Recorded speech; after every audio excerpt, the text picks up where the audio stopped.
Straightforward conversations, no filters beyond the headlines, just the facts. This is the Newsmaker.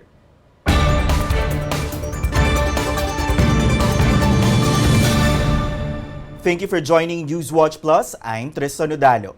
Trade, defense, and diplomacy took center stage as President Bongbong Marcos met with Donald Trump in Washington. Trade and security dominated the agenda, with both leaders hammering out a deal that lowered U.S. tariff on Philippine exports from 20 to 19%, a move that the Marcos administration calls a significant win.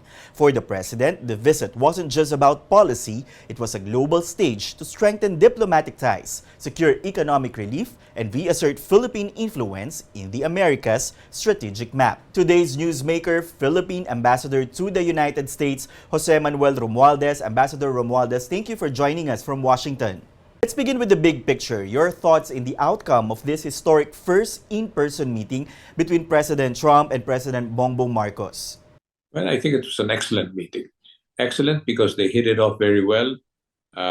We saw how the body language and how President Trump was very welcoming to President Marcos when he arrived at the White House. And I think they, as I said, they hit it off well because there's a history between President Trump and the family of the Marcos family with Mrs. Imelda Marcos. But at the same time, he also had met President Marcos when he was in New York studying at that time. So there's a lot of that, and it shows a renewal of the personal relationship, which was very good.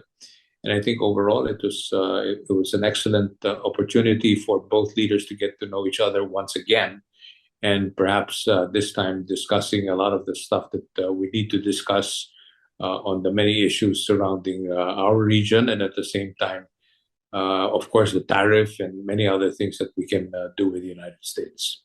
Okay, later sir, isa-isahin natin yung mga naging outcome. But during the opening statements, ahead of their bilaterals, Mr. Trump even called the visit an honor and spoke highly of President Marcos.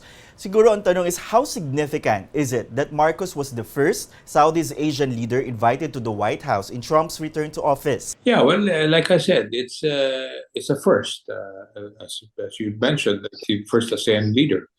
And so basta overall, maganda para sa Pilipinas because it's important.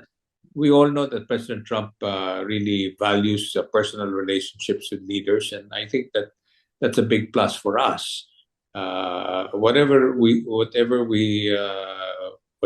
we look at it, it's going to be an opportunity for us to be able to strengthen that kind of relationship that we've always had with the United States. Now let's talk about the outcomes, Ambassador. President Trump first announced and President Marcos later confirmed that the reduction of the U.S. tariff from 20% to 19%, a percentage point cut. Some critics called it insulting or just symbolic. How should the public view this agreement? Alam mo yan, hindi pa tapos yan eh. There are a lot of details that have to be still thrashed out. It's just I would call it a beginning balance. It's encouraging because President Trump is opening to lowering tariffs with countries like ours. And you have to remember that lahat ng ASEAN countries, yan ang pinakamababa right now. And President Trump actually said so, that I cannot do anything lower at this time until we find something that will be good common ground for us to agree on. Today, he announced that the lowest he will go is 15%, which he just recently gave to Japan. But Japan is a big country and they have a big surplus with the United States. And plus the fact that there are several companies that have committed to invest $600 billion. We don't have that kind of investment coming into the United States. So we'll just have to wait and see on how we can manage this whole thing. In the long run, I think it will come out of this, it will be good plus for us. And the most important thing, Tristan, is that ang ating exports to the United States is only 16%. It's not, out of the 100%, that's only about what? We're talking here about 84%. So we have a bigger market that we're exporting to in other countries. So, and tariffs is not as if it's an evil thing. Every country has a right to put tariffs in anyone. And right now, yung pagka sinasabi na zero tariff for all imports coming from the United States, that's also uh, not completely yet finished in the sense that we've identified certain products that we can afford to have them come to the Philippines without any tariff. But there are some that we have to protect some of our industries, especially our agricultural products. So just to clarify, Ambassador Babe, this is just a starting point, a negotiation in motion rather than a final deal. Yes, also, and it's not an end-all, be-all. Ang relation natin dito sa Amerika is different from many other countries. You have to remember na yung ating importanteng relationship right now, because of what we face, is the Indo-Pacific region. It is a key factor in this whole equation. Now we have to see what are the things that are being done by the United States and our armed forces, both our armed forces, and being able to secure our area. You know, we can have all the beautiful economic stuff, but kung hindi tayo secure, medyo that creates instability, di ba? So these are the things that we have to look at, the total picture of what we're discussing here in the United States. And this visit of President Marcos, believe it or not, is probably one of the most consequential visits he's made ever to the United States. As a follow-up, Senator Ping Lacson called the tariff cut an insult, even suggesting that we look for other trade partners. What is your response to that criticism? Well, again, I respect Senator Ping Lacson's view, but as I said, we have to just look at we cannot look at the trees. Let's look at the forest, and so we have to be able to look at everything from a different view, and that overall, kung ano yung plus para sa atin. As I said, at the end of the day, the leaders in our country will have to make that decision. Now, in my view, the 1% was like just a beginning balance. We talked 1%. All countries are going through the same thing right now. Every country. There are countries where he is slapping high rates because of for different reasons. In our case, it's a different case in terms of 1% was like let's do it this way. But like I said, we have to look at the details of what are we going to be able to import tariff-free from the United States.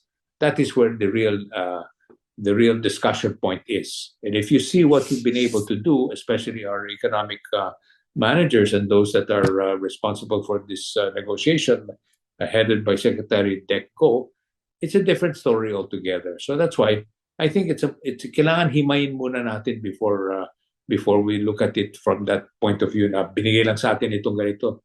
Kasi siyempre alam naman natin yung announcement coming from the White House, specifically from President Trump, is always going to be about how favorable it is. It may look that it's tilted to one, but in my view, it's just the beginning balance. President Trump described President Marcos as a tough negotiator. Can you give us a behind-the-scenes look at how the president pushed for a better deal?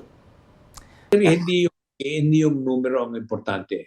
We stood our ground on many issues around the tariff.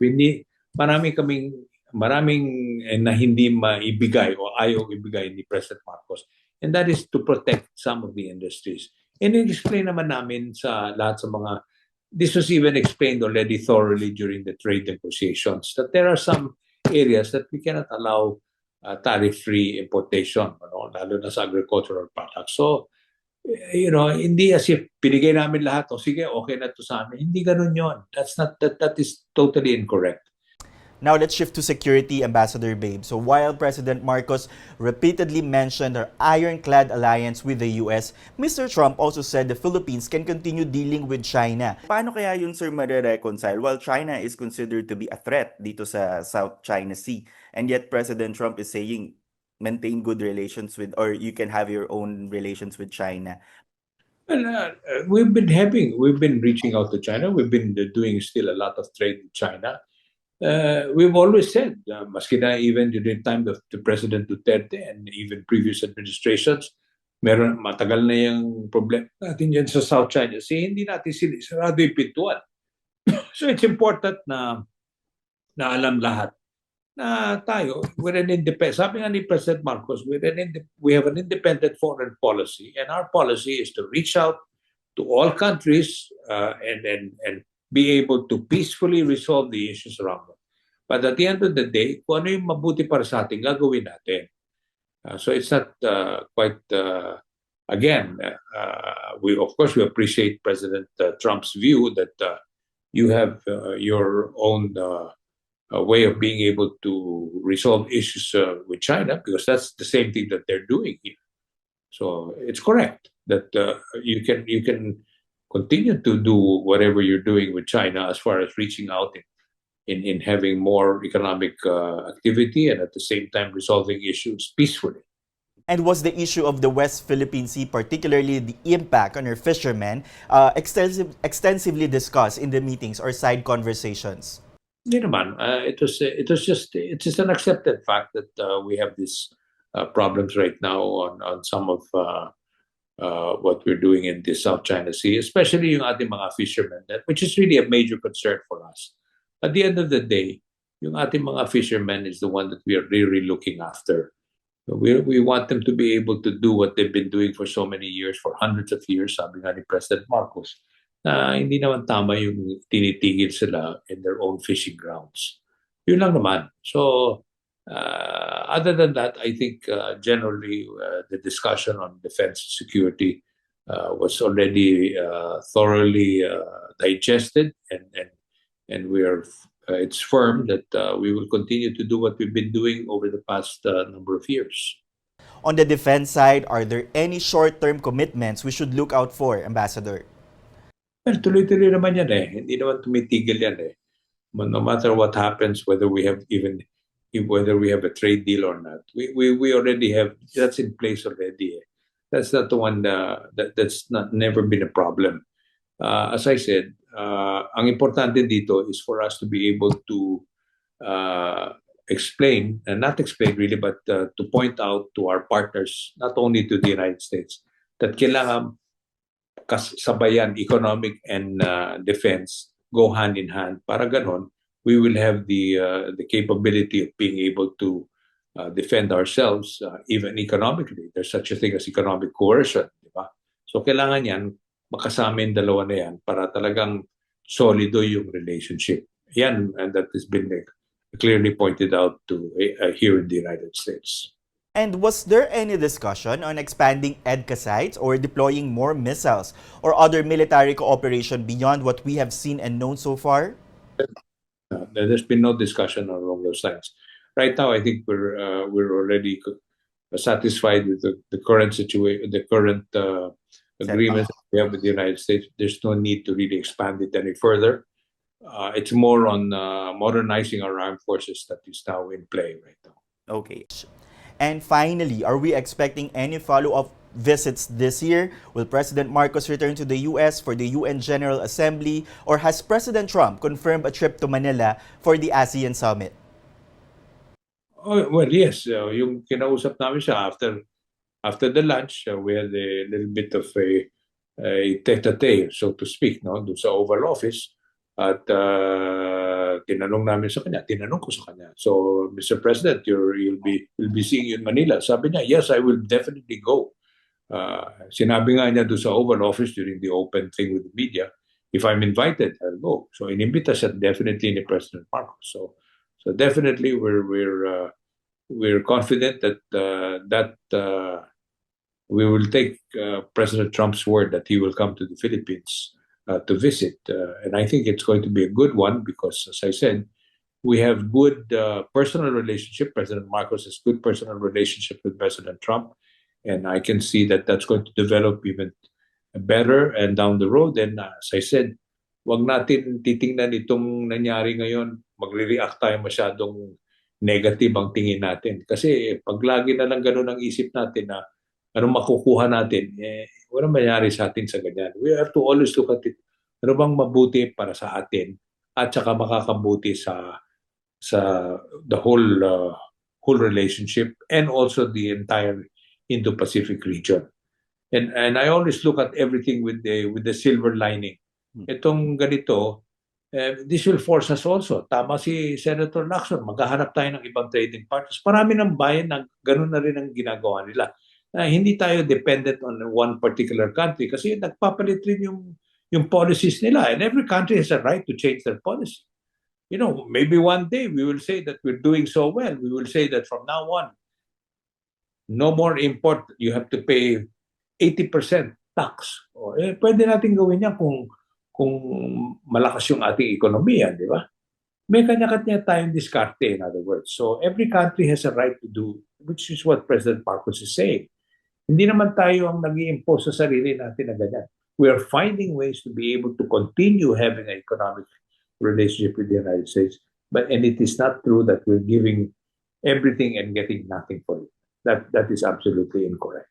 All right. Thank you so much, Ambassador Jose Manuel Romualdez, for taking this time and for taking the time to take this interview. And we will continue to deliver just the facts and the news you need. Until our next Newsmaker, I'm Tristan Odalo.